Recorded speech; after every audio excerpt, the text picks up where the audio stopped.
प्रियंका सभापति वाकिया या मेरे सभी सम्मानित बहनों एवं भाइयों, मैं आप सबसे क्षमा चाहूंगा कि आप सबके सामने मुझे बैठकर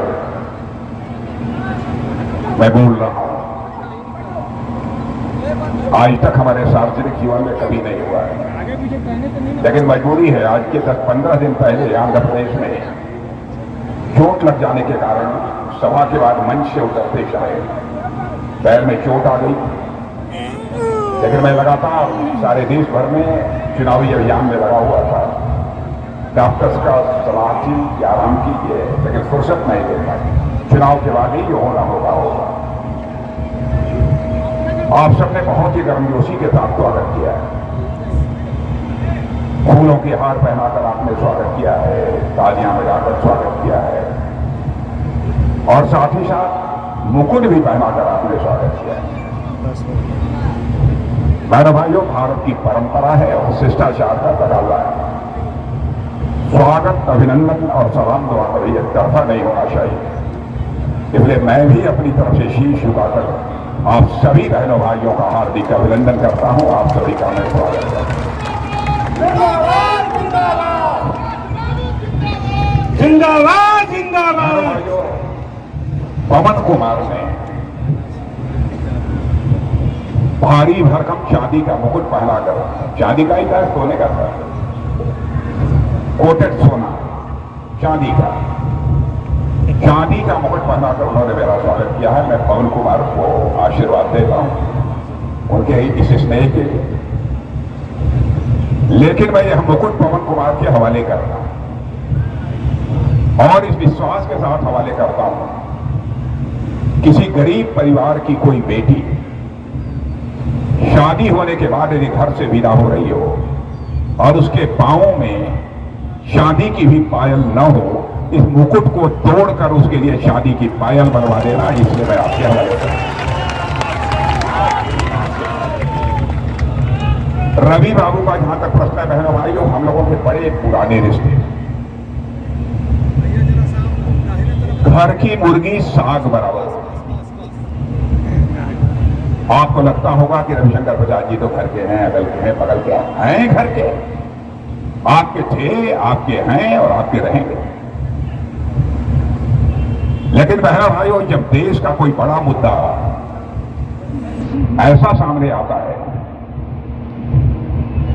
जिसमें नियम कानून का जो मर्मज्ञ हो, जो अच्छी तरीके से अपने बातों को रख सकता हो, तो सबकी नजर जाकर जिस पर टिकती है वो आपके रविशंकर बाबू हैं, जिन पर की जाकर टिकती है।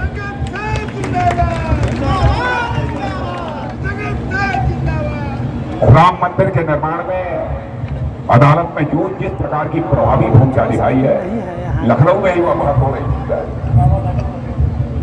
इलाहाबाद हाईकोर्ट के लखनऊ बेंच में मुझे वहां के वकीलों ने बताया, बहस करने के बाद सारे वकीलों ने रवि बाबू को घेर लिया, बधाइयों का तांता लग गया। राम मंदिर तो हम लोगों का वादा था, बार बार हम लोग कहते थे रामलला हम आएंगे, मंदिर यही बनाएंगे। हम लोगों के जो विरोधी थे वह कहते थे हाँ हाँ, बार बार आप लोग कहते हैं रामलला हम आएंगे, मंदिर यही बनाएंगे, लेकिन तारीख नहीं बताएंगे। बहनों भाइयों, वह दिन 22 जनवरी का आ गया जब हमारे प्रधानमंत्री ने अयोध्या में रामलला की प्राण प्रतिष्ठा कर दी धर्माचार्यों के मार्गदर्शन में। और मैं विश्वास के साथ कहना चाहता हूं बहनों भाइयों, अब रामलला अपनी कुटिया से निकलकर अपने महल में प्रवेश कर चुके हैं। भारत में राम राज्य का आगाज होकर रहेगा, मेरा पक्का विश्वास है। कोई कहता है कि राम राज्य कैसे आ जाएगा, राम राज्य किसे कहते हैं? मैं कहता हूं जिस दिन हर भारतवासी के अंदर कर्तव्य बोध पैदा हो जाएगा, समाज के प्रति, देश के प्रति हमारी क्या जिम्मेदारी बनती है, जिस दिन यह कर्तव्य बोध पैदा हो जाएगा, उस दिन मैं मान लूंगा कि भारत में राम राज्य आ गया। राम को जंगल जाना पड़ा केवल कैकेयी के अधिकार बोध के कारण। हमारा पुत्र ही सिंहासन पर बैठना चाहिए, इसी कारण अधिकार बोध बराबर यह संकट पैदा करता है बहनों भाइयों। राम राज्य यदि होता है तो सबके अंदर एक कर्तव्य बोध होता है। हमारी जिम्मेदारी क्या बनती है?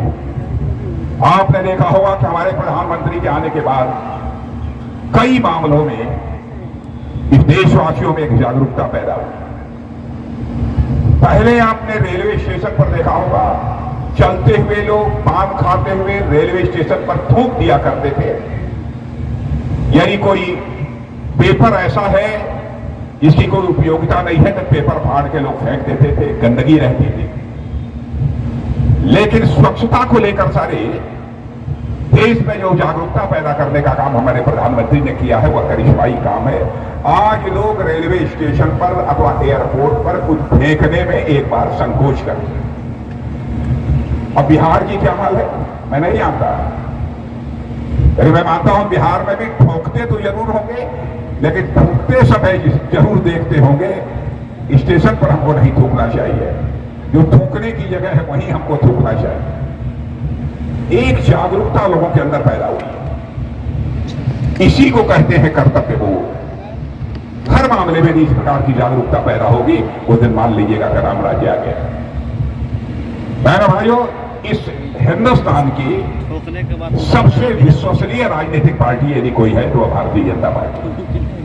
तो आप कहेंगे कि अपनी सही को तो कोई करती है, आप भी नहीं कहेंगे।